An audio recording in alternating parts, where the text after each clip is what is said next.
Hi guys, Tanj Developer here.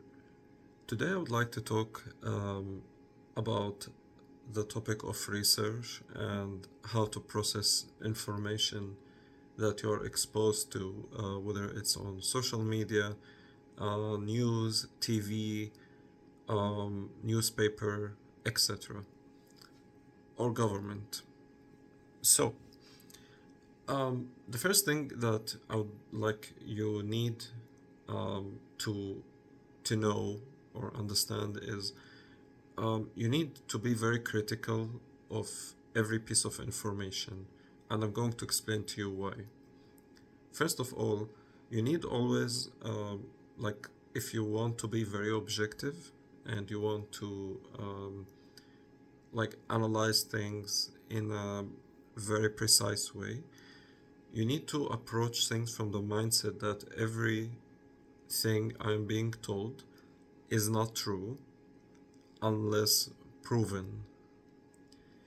Now, I'm not saying that you have to do this like, not like to the extreme where like someone told you, you don't apply this to everything. Like, you apply this to the things, let's say, that are related more to um, research or something that you're being told, whether it's on media or your politician or your celebrity or whatever. So we got this out of the way. So the first thing is to like assume that anything you're being told is not true until proven. That's number one. Now, number two, whenever you are being exposed to some information or someone is saying something, do not focus on like immediately on the correctness, whether it is correct or not. You need also to ask yourself, what's the catch? What are you trying to convince me of? So, and the reason why I'm talking about this because I go through social media sometimes and I see like a lot of these, what I would call like bias sources. And what I mean bias is that they are people who are trying to tell you about something, but because they are biased, they are only telling you about, for example, one side, and then they are completely omitting the second side or not being objective on the second side.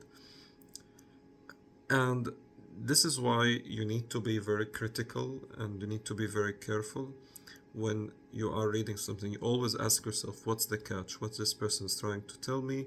Are they telling me the truth? Are they telling me both sides of the story?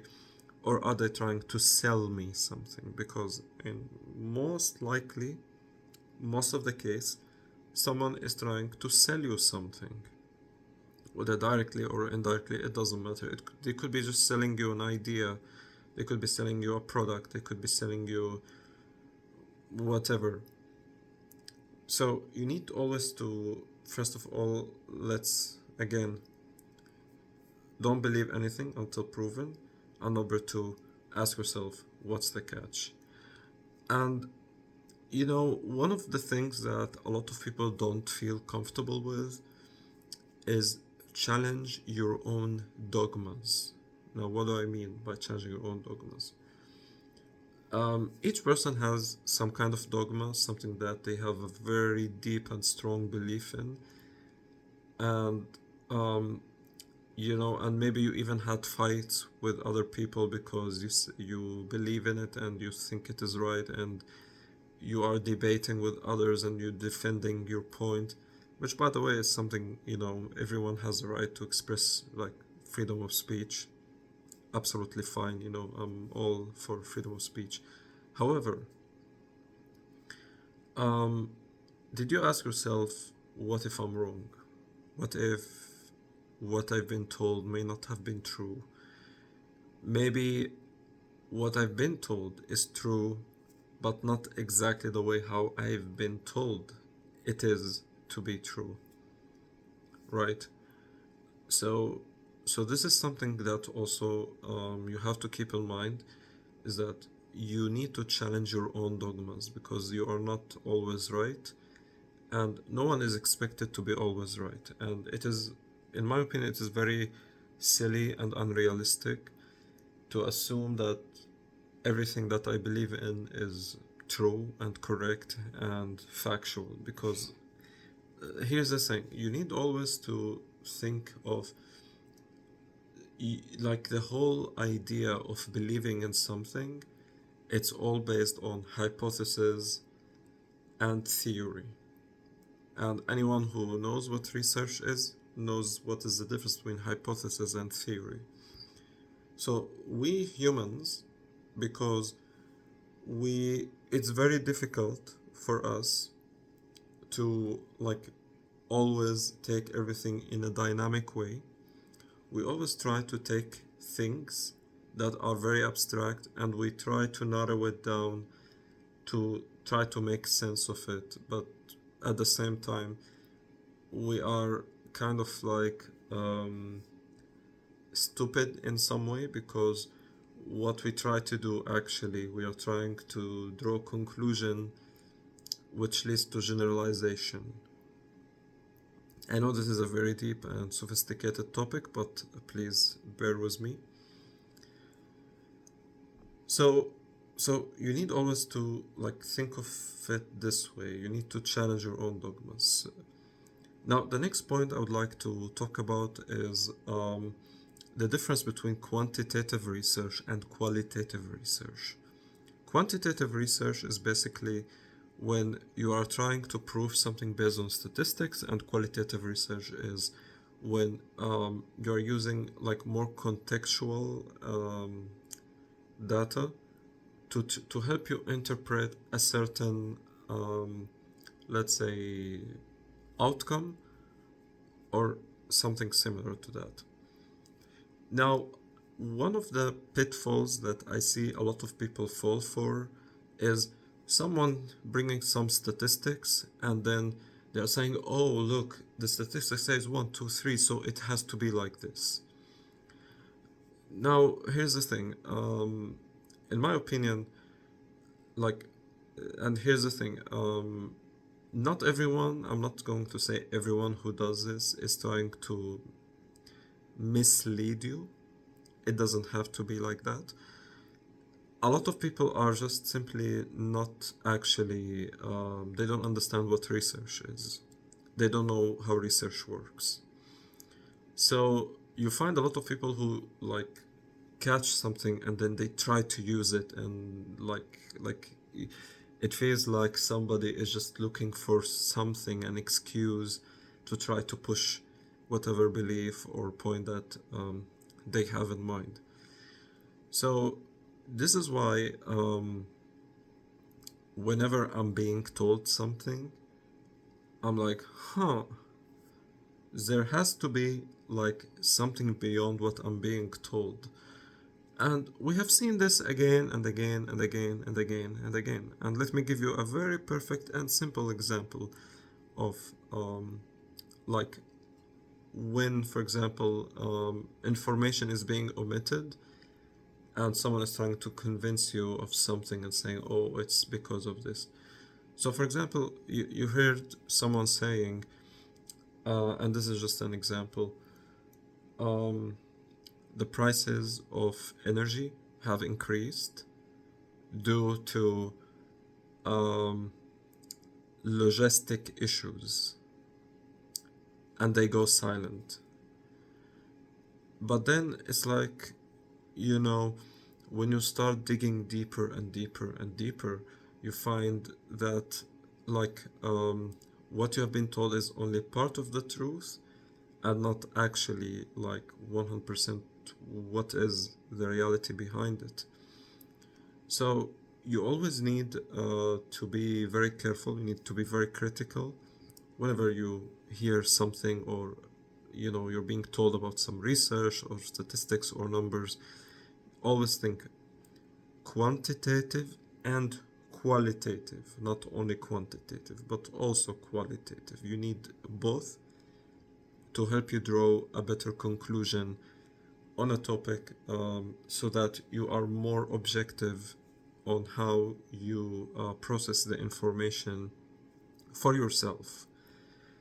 And trust me, believe me, when you keep these things in mind and you become more critical when you read about something, you will feel like extremely enlightened. You will begin, maybe it is kind of sad that you have to be always mistrustful towards, let's say, whatever some information you read about or you see, but this is actually going to help you on the long run because it makes you more immune to making poor decisions, probably decisions that will make someone rich at your expense, for example. I don't know. This is, one of the most likely scenarios, right? So you have to always consider, multiple angles when you're being told a certain piece of information. So, a quick recap. Number one, do not believe anything until it's proven. Number two, um, challenge your own dogmas. Number three, qualitative versus quantitative research. Finally, and you know, you have also to yeah, I'm sorry, and I forgot one more point that I mentioned earlier. You need to ask yourself what's the catch? Why this journalist? What is this journalist trying to tell me? Because let's be honest. Um, why would I publish a piece of information about a certain topic and I'm trying to tell you about this topic? I'm trying to tell you about this whatever. Because it's very easy for me to let me give you a perfect example of and by the way, this is maybe a little bit political. This is more like, propaganda stuff, and you will understand what I mean. For example, you open a newspaper and you read an information which says um, uh, it will sound something like this. So, yesterday night, the cars burned down, and at the same time, we saw some blue people walking nearby the area. Now, think about it very carefully. So, if you noticed what I did here, I spoke about cars that some event, negative event, vehicles that burned. And then I spoke about the blue people. And then I went silent, like I didn't actually make any connection between them. But what happened is that because I mentioned the blue people, the first thing that came to your mind, that the blue people have burned the cars. And by the way, it could be blue people, it could be green people, it could be orange or whatever, purple people, it doesn't matter. Um, so so here what I tried to make you think or believe that this negative event has something to do with whatever this group of people, right? And then comes the question, you have to ask yourself the question, what do I gain from making you think that these people did something bad when, as a matter of fact, they may have not actually done anything and there is no connection? Why would you believe some guy who you don't know is writing something without any proof, without any evidence, and they are trying, to convince you of something that may not even happened. And for me, one of the shocking things is that when I'm reading several newspapers, like the journalists don't even put their names. Have you noticed that? Or is it only me? Like, what are you scared of that you are not even putting your name?